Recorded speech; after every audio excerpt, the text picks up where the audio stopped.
next is on the organizing the workbook. Okay, once you have completed all data, what we need to do is we need to organize our workbook. Okay, by renaming the workbook. You can change the sheet tab color, reorder the sheets, the sheet tabs, check the spelling, whether there's an incorrect. First thing first, rename and color sheet tab. Change the color of the expense chart sheet tab to green accent 4.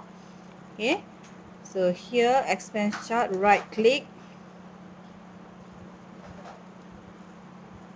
tab color, choose green accent 4.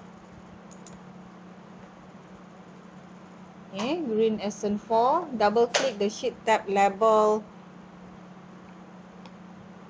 sheet 1 and type 6-month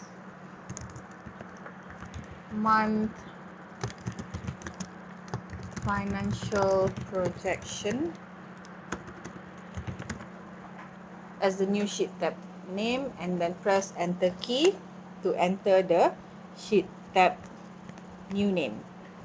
And then next, change the sheet tab color of the 6-month financial projection sheet to blue accent 2, column 6 row 1, right click, tab color, column 6, 1, 2, 3, blue accent 2.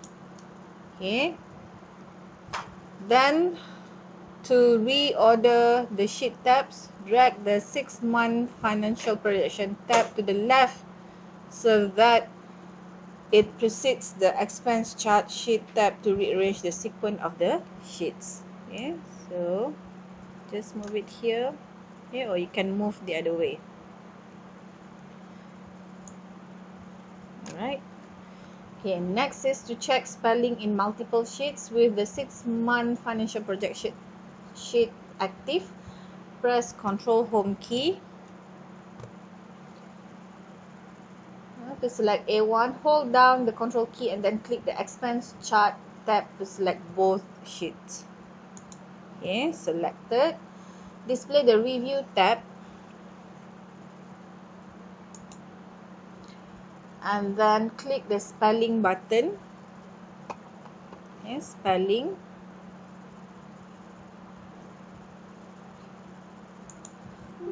And then correct any errors and then click the OK button. If there's an error. Okay, spell check complete, you are good to go. Okay, so no incorrect spelling. Next is to preview and print the worksheet. If both sheets are not selected, hold down the Control key. So you need to select both sheets. Okay, click File on ribbon to open the backstage view. These are called the backstage view. Wait.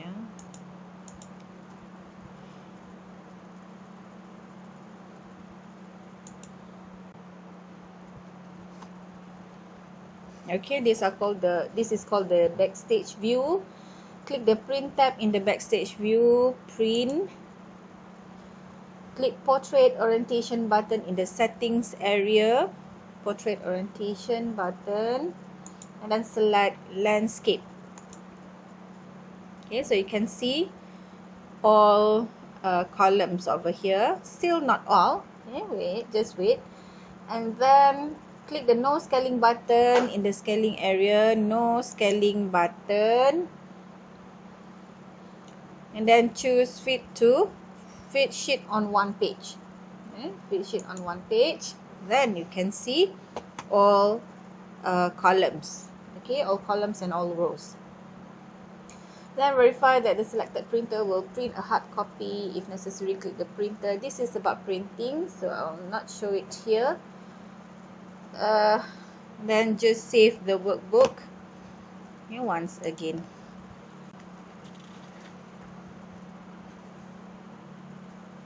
Next is changing the view of the worksheet. To shrink and magnify the view of a worksheet or chart. If cell A1 is not active, click on it. Okay. This is the view. Click the zoom button, view, and then zoom to display a list of magnifications in the zoom dialog box.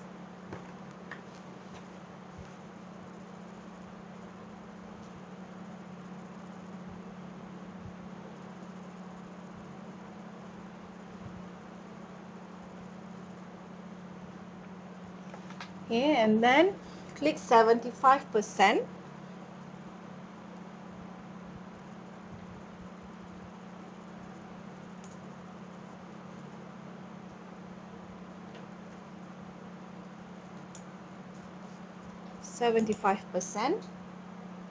And then click OK to shrink the display of the worksheet. And now it's 115.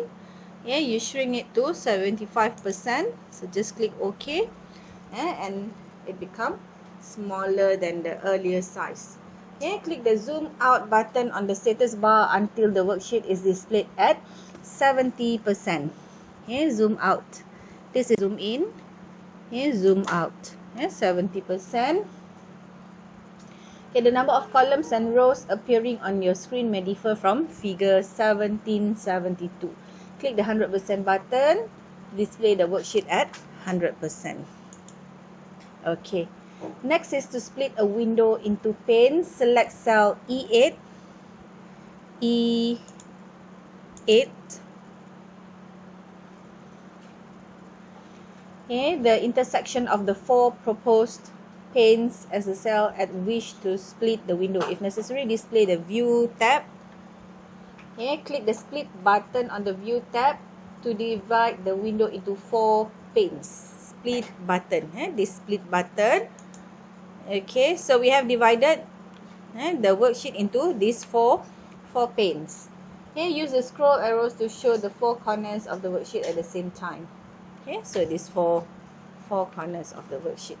Okay, and then to remove the panes from the window, click the split button to remove the 4 panes from the window. So just click once again.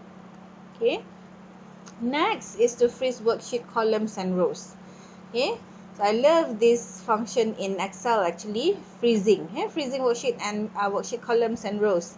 It is very useful technique to view large worksheets that extend beyond the window. So let's say if you have thousands of data over here, so you will not hide the headings over here. You just scroll down and the heading will still be there. But now if let's say your data is up to here, for example, 100 over, you can't see the headings title. So that's the purpose of freezing. Okay, so how to freeze? Scroll the worksheet until Excel displays row 3 as the first row and column. As the first row and column. That's the first row. Okay, row 3. Row 3 is the first row and column A is the first column. Okay, A. Select cell B4 as the cell on which to freeze panes. B4. Okay, so you will freeze these panes and these panes. So let's say if you scroll to the right horizontal, you still can see this title. Okay, click the freeze panes button. Freeze panes. And click freeze panes in freeze panes gallery to freeze rows and columns to the left and above the selected cell, column A and row 3 in this case. Freeze panes. Okay, now you can see, alright, let's say you scroll down, you still can see the heading titles. See? Okay, if let's say your data is here 135, 140, you still can see the heading titles. Same goes to same goes to this column title, row title. Okay, you can just scroll to the right. Okay, let's say you want to see this is for January, you want to see for June. Okay, this one is for what? For what is this? Bonus or commission or expenses? So you can just scroll to the right. Alright, and you can see clearly. Okay, so June, bonus, commission, side rental, side by side with the row title. Okay, alright, next is to unfreeze the worksheet columns and row. Press the Control Home key, Control Home.